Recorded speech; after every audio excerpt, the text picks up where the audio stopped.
Olá pessoal, hoje falaremos da nossa aula da nossa segunda semana, que é a respeito da norma da NBR 10524, que fala a respeito da folha de rosto do nosso trabalho. Na nossa folha de rosto, nós necessitamos de alguns tópicos importantes que devem constar necessariamente nessa folha. Primeira coisa, abaixo do cabeçalho, com recuo de 3 centímetros da margem, onde a minha folha foi previamente personalizada às suas margens, com a parte superior de 3 centímetros, com a lateral esquerda 3 centímetros, com a inferior 2 centímetros, com a lateral direita de 2 centímetros, abaixo desse cabeçalho, de 3 centímetros, deve constar o nome do aluno em caixa alta. Após o nome do aluno, deve vir o título do trabalho. Lembrar que o título do trabalho, ele está com a fonte 12, ele está em negrito, ele está caixa alta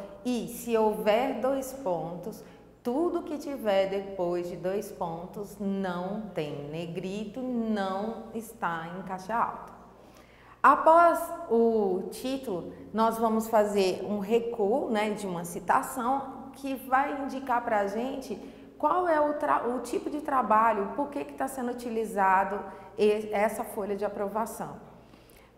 O que acontece? Essa folha de rosto, ela vai estar descrito, por exemplo, projeto de pesquisa apresentado como requisito parcial para aprovação no curso de tal, por exemplo, de Direito. Porque será uma entrega de um trabalho que vai constar essa folha de rosto e você deverá fazer algumas outras etapas para alcançar o critério como aprovação total. Esse será apenas um requisito parcial de aprovação, por isso está como requisito parcial.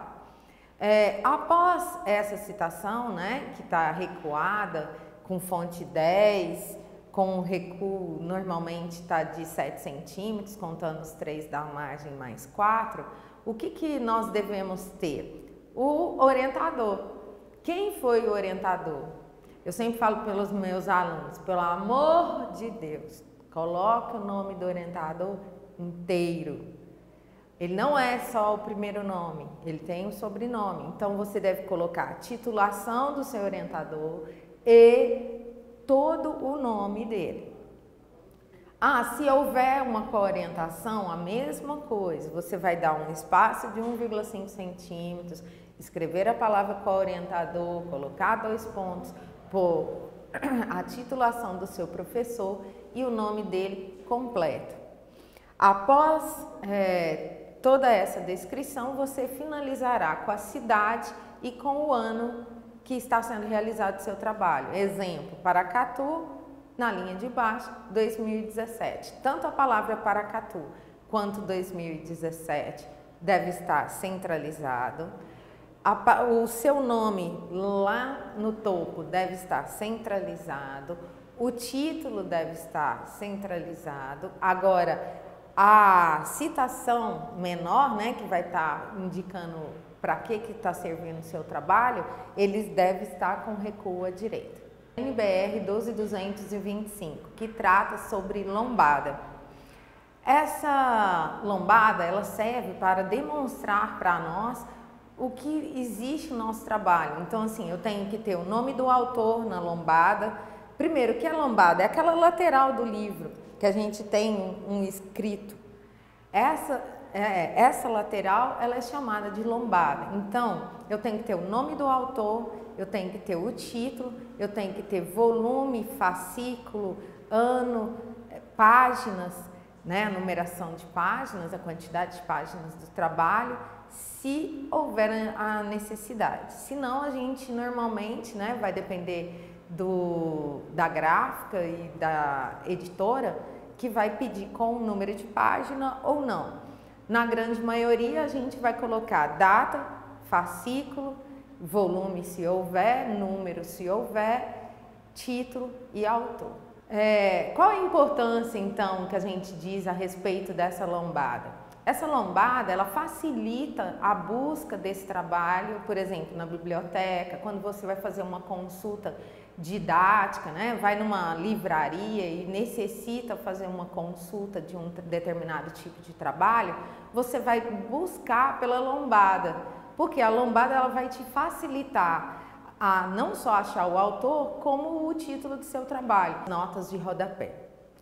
Notas de rodapé, elas logicamente estão localizadas no rodapé, né, da página, e elas servem para não só fazer uma referência, como para objetivar uma explicação. Como assim? Eu estou escrevendo o texto e aí eu vou e coloco uma referência, só que eu não coloco a referência com o nome do autor, ano e página, eu coloco um indicativo numérico. Esse indicativo numérico, ele vai tanto vir para a nota de rodapé, quando ele vai ser indicado nas referências. Quando ele vier para a nota de rodapé, ele vai estar com o indicativo numérico e descrito a referência que eu estou tratando naquela sequência do trabalho. Então, vai ser para quando eu necessitar não ter a necessidade de ir lá no final do meu trabalho para olhar assim, o número 1, que referência que ele é?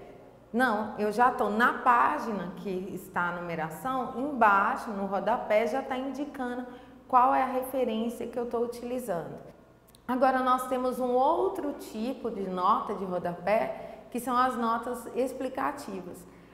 Eu estou lendo um trabalho e tem uma palavra que não é muito utilizada ou um termo que não é muito utilizado e que às vezes a pessoa ela vai ler, você sabe que ela não vai entender e para que você não deixe passar, né? Porque às vezes a pessoa não vai ter alguma forma de buscar aquela explicação, você já coloca o indicativo numérico e a explicação logo abaixo.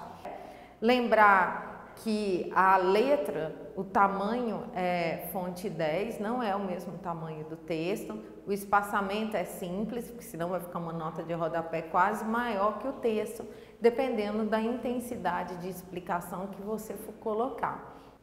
A nossa aula a respeito de tabelas é uma das que eu considero, né, na parte de anexos ou apêndices, que a gente vai vir a colocar no nosso texto, ou até mesmo nas listas de quadros e tabelas no início, nós temos que saber diferenciar, primeiramente, o que é um quadro de uma tabela. Tabela, eu tenho as bordas laterais abertas e a superior e a inferior fechada. Quadro, eu tenho os 4 lados fechados. Bom, então como que eu devo seguir como realizar essa tabela? Primeiramente, quem dita as normas da tabela é o IBGE. E ele refere-se, né, que elas devem ser claras, devem ser concisas, elas devem remeter de uma forma que ela seja autoexplicativa. Eu devo conter um título da tabela, a palavra tabela com o seu indicativo numérico deve estar em negrito. Depois eu tenho que ter o título, falando o que se refere a essa tabela. Todo o conteúdo da tabela deve estar em um tamanho inferior ao do texto, né? Normalmente a gente utiliza a fonte 10. E eu tenho que ter a fonte que eu retirei essa tabela ou se foi eu mesmo, o autor, que criei, descrever que foi elaborado pelo próprio autor. A tabela ela independe do número de colunas e linhas que eu for colocar. A gente só chama atenção que se você ultrapassar uma página com a tabela e ela tenha que continuar na outra página, você deve lá no início da tabela, na parte superior do canto direito, colocar entre parênteses a palavra inicia. Na outra página, se você for gastar, por exemplo, 3 páginas, na outra página você vai colocar continua e na última página você vai descrever término. Não, minha tabela deu 1,5 páginas, então eu tenho início numa página, lá no canto superior do lado direito, entre parênteses, e na outra página, no canto superior, do lado direito, entre parênteses, escrito término.